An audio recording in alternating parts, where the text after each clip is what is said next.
Oh, hey. Everybody, I'm Jard, and this is going to be a very quick video talking about these foam Tonfa you see everywhere. Now, I don't do karate, I don't officially practice Kobudo weapons, but I do have a lot of experience with this, and I feel like I can give you guys a pretty good review. As you can see, mine are pretty messed up. Don't worry, I have 3 of them. I'll get to that later. It's a bit of a wacky story. And I think that I can give you guys a pretty neat insight into this item, as I've used it a lot, and I'm actually going to peel all this away and show you how it's constructed.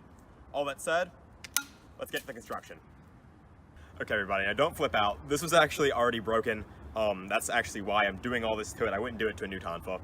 And so this is actually what it looks like. Now you can see I peeled all the foam off. This is a pipe construction like I said, and it seems like, I can't tell if these are connected. It seems like one main pipe ran through the entire thing with this nice cap at the end, a thicker pipe in the middle where the handle goes in, which is another pipe over a smaller pipe. So definitely not the most bare bones that could have gone, and it's honestly not terrible.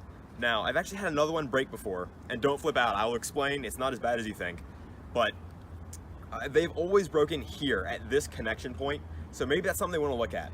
You'd think it would be this handle, but I have never had any issues with it.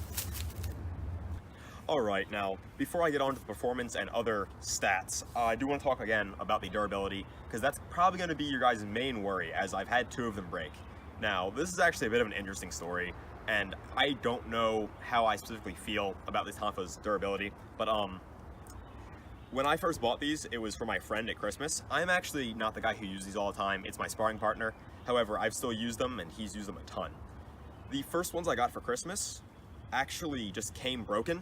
One of them just came snapped right at this area, and at first I just thought they were crap. You know, these are $15, I assumed they were just awful. I wrote a bad review, but the site people at Karate Mart actually then called me, and for no charge they gave me a new set. I'm not a shill for Karate Mart. I'm just somebody who is genuinely and pleasantly surprised by their service here. That's why I have 3 of these now. The first one broke, now this one broke too. But I just wanted to bring that up. So when it comes to that first one, I believe that was just an issue. Either it was a crack that couldn't see under the foam, or it happened during shipping.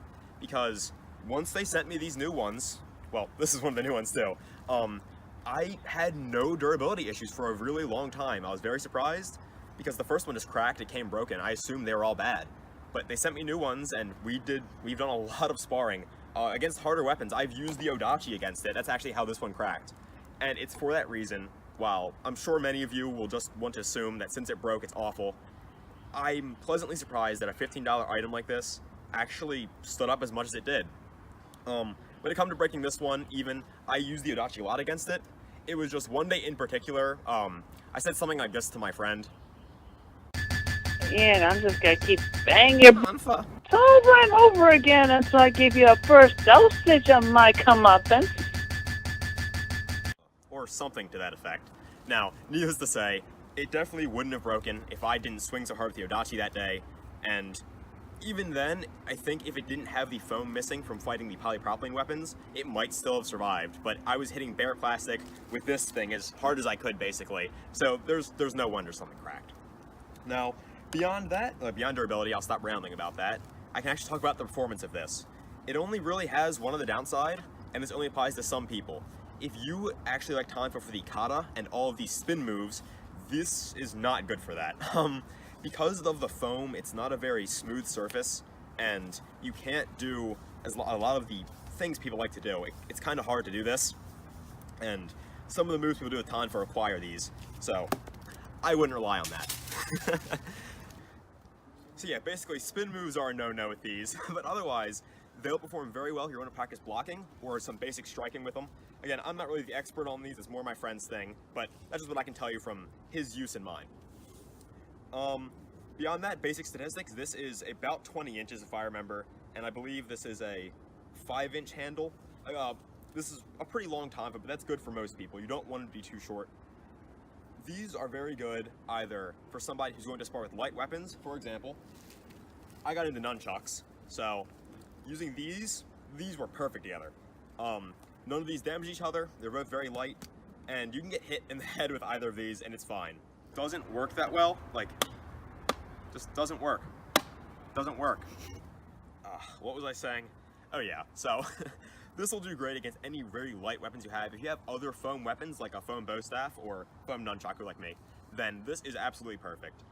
Also though, if you want to do any serious sparring where you're actually trying to hit your partner, then these are probably your go-tos. Just try to have your partner use a lighter weapon, you know, not something like this, and it'll last you a long time.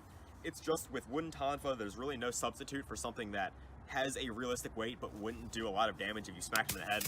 So, beyond that, it's very great for, again, people doing light sparring. It's also great for kids. Obviously, it's very light and safe.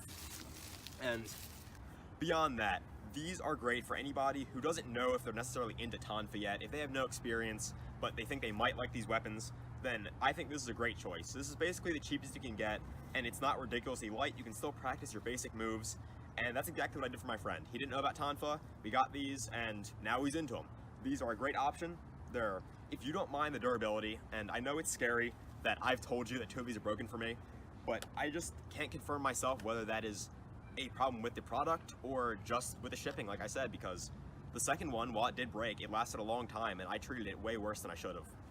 So, that's really up to you how you interpret all that. All I can tell you are my experiences. But if you're looking for a nice budget tonfa, it's safe, you can spar with it, and it's not absolutely terrible as far as weight and blocking, then I absolutely recommend these. They're not perfect, but they're the cheapest you can get, and honestly, when it comes to durability, even if you go $10 up to the cheapest wooden ones, I can't guarantee those will stay stable either. I mean, it's just the construction of this item, it's hard to do, and I think they did a really good job with it. I hope this helped you guys.